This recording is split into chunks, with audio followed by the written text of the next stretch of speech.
Beberapa waktu yang lalu, Bang Ferry Wandi membuat sebuah tantangan kepada seluruh dukun-dukun sakti yang ada di Indonesia yang mengaku indigo, punya ilmu mistis, ataupun ilmu sakti agar bisa menyantet Bang Ferry dan membuatnya muntah paku. Yang mana tweet itu kemudian ramai dan banyak orang yang mencoba menanggapinya. Ada yang memberikan dukungan kepada pernyataan dan tantangan dari Bang Ferry, tapi masih banyak juga nih yang masih ngeyel dan bersikeras untuk bisa membuktikan kesaktiannya. Akhirnya, setelah ditunggu selama beberapa hari untuk bisa disantet, akan sampai live streaming di jam 12 malam, semua tuduhan dan ancaman yang diberikan oleh dukun tersebut terbukti gagal dan tidak berhasil sama sekali. Malahan membuat Bang Ferry lebih seperti orang yang habis makan kecubung ketimbang orang yang habis kena santet. Wah, jam 12. Ah, ah, ada ops. Ada ops. Wah, kunang-kunang. Wah. Gue udah sampai Antartika nih. Nih energinya kuat banget nih. Agak susah nih gue ngelawannya nih. Gue butuh bantuan.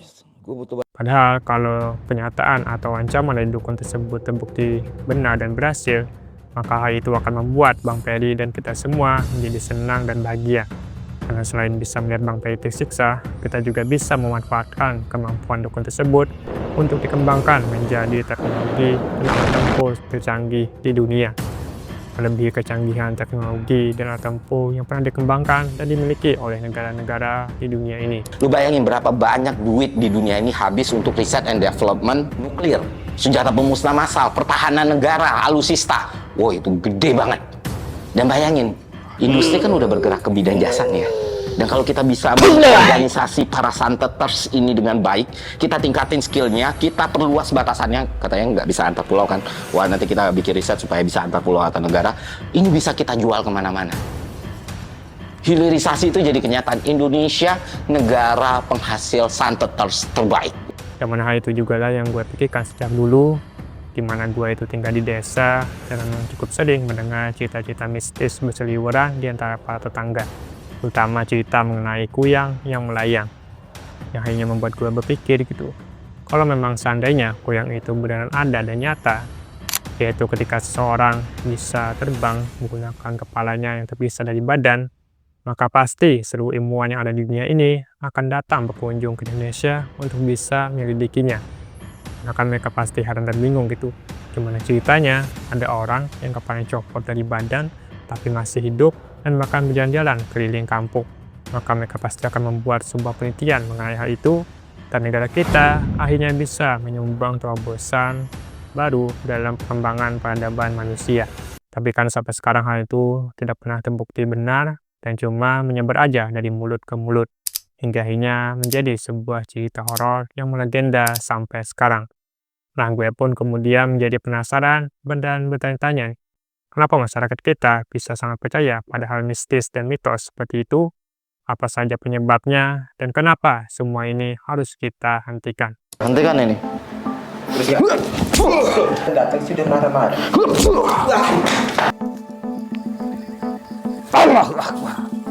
Aksi teror penampakan pocong di Kabupaten Rembang, Jawa Tengah. Warga mengaku beberapa kali menjadi korban aksi teror hantu pocong di permukiman. Apa yang dimaksud dengan mitos? Cerita masa lalu yang dianggap benar-benar terjadi oleh si penganut cerita. Apa yang dimaksud dengan mistis? Sebuah kepercayaan pada hal gaib atau sesuatu yang tidak terjelaskan secara rasional. Dan dua hal ini biasanya saling berkaitan dalam kehidupan masyarakat kita.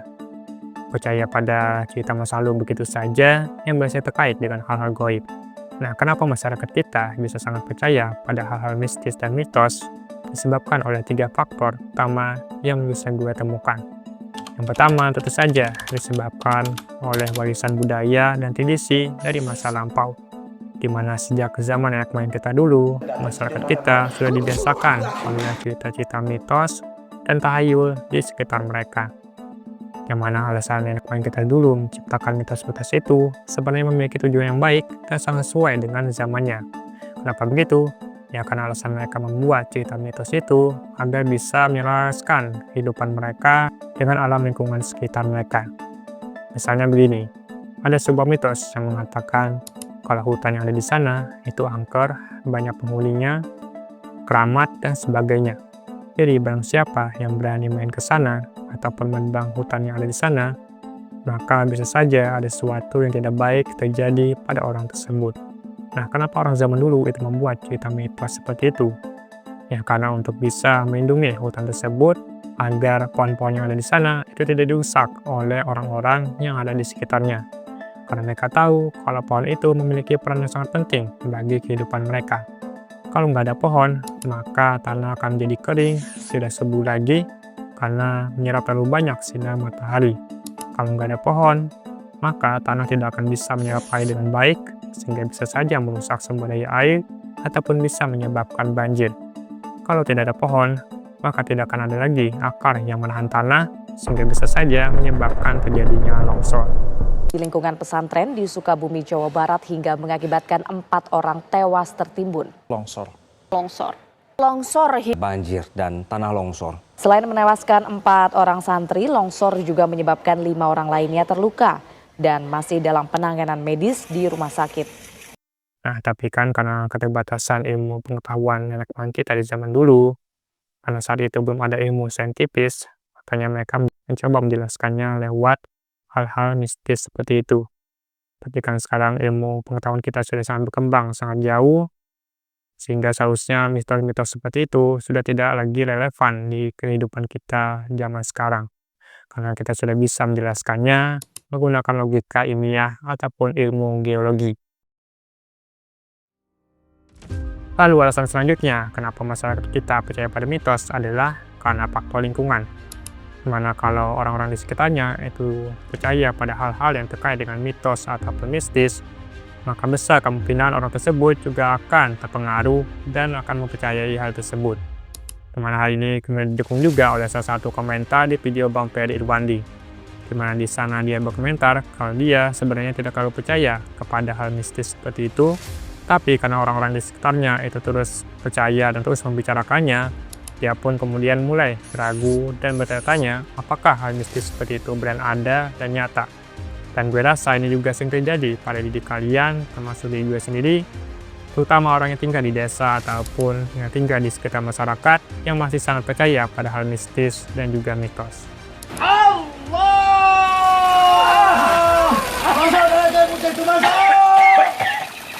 Nah, kemudian selain alasan ketiga adalah karena masyarakat kita itu bermental instan, malas mencari tahu, dan langsung percaya begitu saja.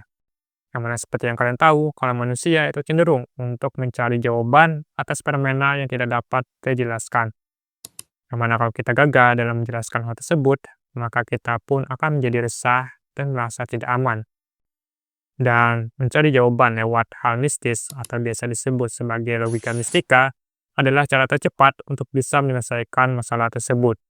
Di mana kita tidak perlu lagi tuh susah-susah melakukan penelitian, penelusuran, dan juga percobaan. Kita cukup menuduh kalau itu adalah pocong, itu adalah kuntilanak, itu adalah kuyang, itu adalah komet es krim, maka kita sudah merasa tenang dan puas. Nah, hal ini kemudian didukung lagi nih oleh settingan pabrik otak kita yang juga memang cenderung pemalas. Berusaha menghemat energinya sekecil mungkin ketika melakukan sesuatu. Nah, kenapa seperti itu? Ya karena di zaman dulu kita memang membutuhkan untuk menghemat energi kita agar bisa bertahan hidup. Agar kita bisa lebih efisien dalam mencari makanan, mencari tempat berteduh, dan juga terhindar dari serangan predator.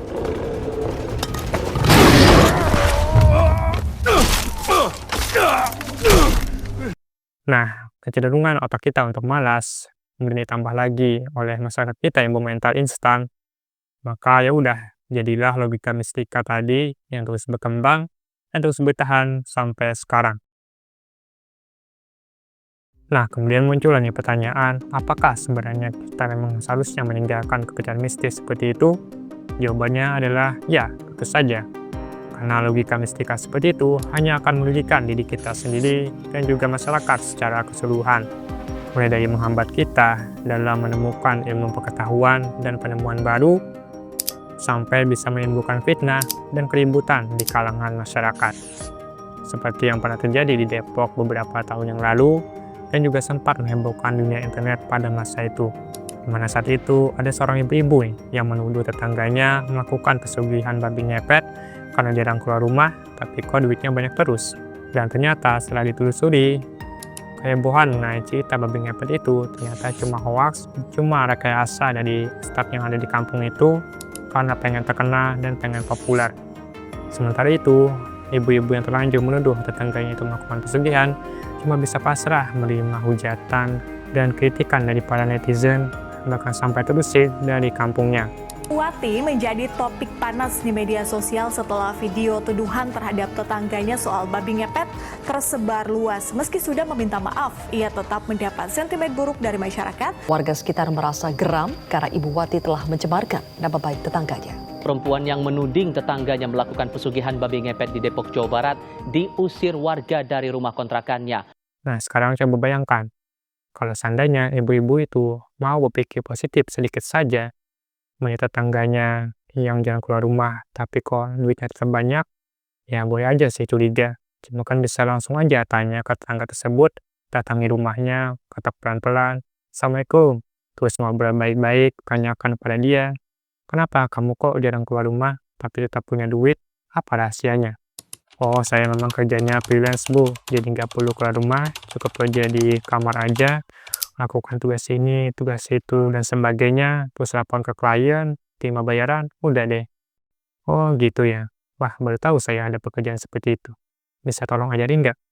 Nah, bayangkan gitu, betapa indahnya hidup ibu tersebut kalau seandainya beliau mau disangka baik sedikit saja, mau bertanya baik-baik kepada tetangga itu, ya nggak perlu tuh bikin fitnah macam-macam, memperburuk hubungan dengan tetangga, bahkan sampai diusir oleh warganya. Mungkin hidup ibu tersebut menjadi jauh lebih tentram, lebih damai, lebih sejahtera, dan mungkin saja ibu tersebut bisa mendapatkan duit yang lebih banyak karena belajar dari tetangga tersebut yang mungkin saja tetangga itu memang bekerja sebagai freelance sehingga tidak harus keluar rumah sering-sering.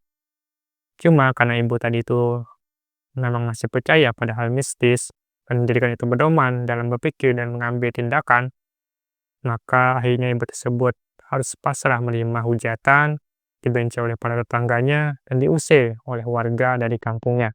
Dari kemarin saya ada tanda Pak, orang ini. Ini dia berumah tangga, dia nganggur tapi uangnya banyak. Nah, saya mau minta maaf atas video yang tadi saya ucapkan. 1000 minta maaf dari ujung kaki sampai ujung kepala. Saya benar-benar minta maaf dengan kerawanan saya atau ucapan mulut kasar saya tadi. Nah, dari hal ini saja kita sudah bisa mengambil pelajaran kalau kita terbebas dari logika mistika saja, sudah cukup untuk membuat diri kita menjadi lebih bahagia, lebih tentram, lebih damai, dan sejahtera, dan mungkin saja lebih kaya dari sebelumnya, tanpa harus melakukan pesugihan ataupun penumbalan. Dan dengan terbebas dari logika mistika inilah, menurutku, Indonesia baru bisa benar-benar maju, menjadi negara yang lebih makmur, lebih sejahtera, dan mewujudkan visi Indonesia Emas di tahun 2045 nantinya.